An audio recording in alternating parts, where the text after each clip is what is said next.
பொருட்களும் என்னிடமிருந்து பெற்றுக் கொள்வீர்கள். இல்லை என்றால் உங்கள் அனைவரின் தலையும் பாபிலோன் மண்ணில் உருளும். அரசே, கனவை முதலில் சொல்லுங்கள், அதற்குரிய விளக்கத்தை நாங்கள் சொல்லுவோம். என்னால் கனவை எல்லாம் கூற முடியாது.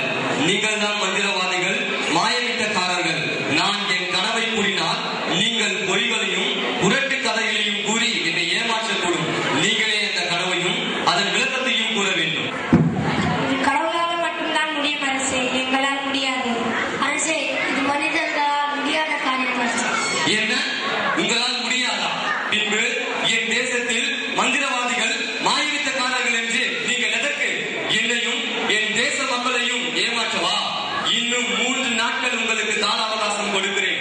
அதற்குள்ளாக என் கனவையும் அதன் விளக்கத்தையும் நீங்கள் கூறவில்லை என்றால் உங்கள் அனைவரையும் கண்ட துண்டமாக வெட்டி பாபிலோன் தேசத்தில் வீழ்த்தி விடுவேன். இது என் கட்டளை. வேண்டாம் அரசே, வேண்டாம். இந்த தண்டனை இவரை அழைத்துச் செல்லுங்கள். ஏன் கவலையாக உள்ளாய்? அரசர் நம் நாட்டில் உள்ள அனைத்து மந்திரவாதிகளையும் சூனியக்காரர்களையும் ஞானிகளையும் அழித்து விடுமாறு ஆணை பிறப்பித்துள்ளாராம். அரசர் ஒரு கனவு கண்டார்.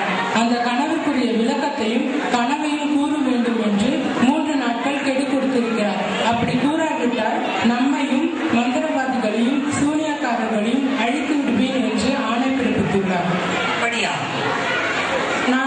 நாமும் நம் அனைவரும் சேர்ந்து தேவனாக கடவுளை வணங்கி அந்த கனவையும் அதன் உட்பொருளையும் அறிந்து கொள்வோம். சரி, அவ்வாறே செய்வோம். நான் முதலில் இப்பொழுது அரசரிடம் சென்று அந்த கனவையும் அதற்கு உட்பொருளையும் அறிந்து கொள்ள சில நாட்கள் கால அவகாசம் கேட்டுவிட்டு வருகிறேன். சரி ஐயா, அரசரை காண வேண்டும். சற்று பொருங்கள், அவரிடம் கேட்டுக்கொண்டு வருகிறேன். அரசே, உங்களை காண பெல்தசாசர் வந்திருக்கிறார். அரசே, உங்களை அரசர் வர சொல்கிறோம். அரசே, வா பெல்தசாசர், என்ன வேண்டும்? அரசே, நீ ஒரு ஆணை பிறப்பித்துள்ளீராமே. அதற்கு என்ன? அரசே, நீர் கண்ட கனவையும் அதற்குரிய உட்பொருளையும் மனிதர்களால் கூற முடியாது. ஆனால் என் உயிருள்ள தேவன், வாழ்கின்ற தேவனால் கூற முடியும். என்ன, என் கனவையும் அதன் விளக்கத்தையும் உன் கணவன் கூறுவாரா? சரி, மேலும் சொல்.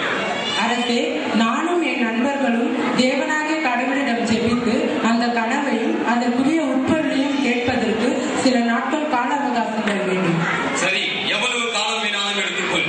ஆனால் என் கனவையும் அதற்கான சரியான விளக்கத்தையும் நீ கூற வேண்டும். சரி, சென்று வா. ஆமென்.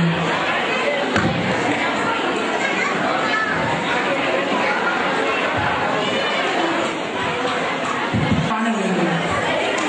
அரசர் தோட்டத்தில் உலாவிக் கொண்டிருக்கிறார். அவர் மனக்கவலையுடனும் சோகத்துடனும் இருக்கிறார். நீங்கள் வேணாலும் அங்கே சென்று பாருங்களேன். அதன்படியே செய்கிறேன் ஐயா. வா பெல்தசாசர், என் கனவையும் அதன் உட்பொருளையும் உன் கணவன் கூறிவிட்டாரா?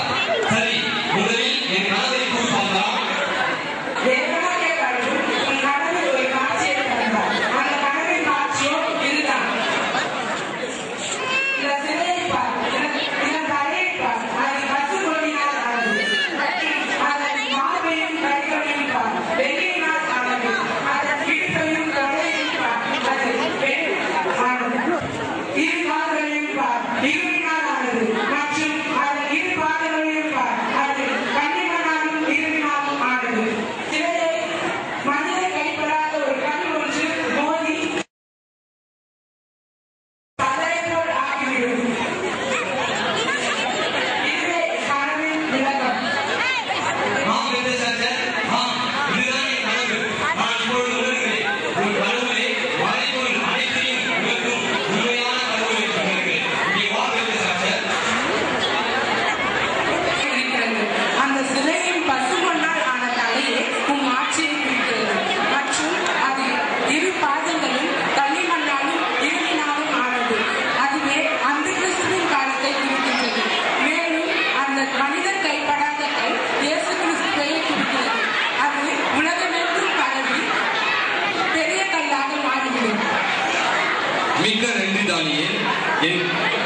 என் கணக்கிட்ட விளக்கத்தையும் நீ கூறிய பின்பே என் மனம் மிகவும் இலகுவாக மாறியது. இதோ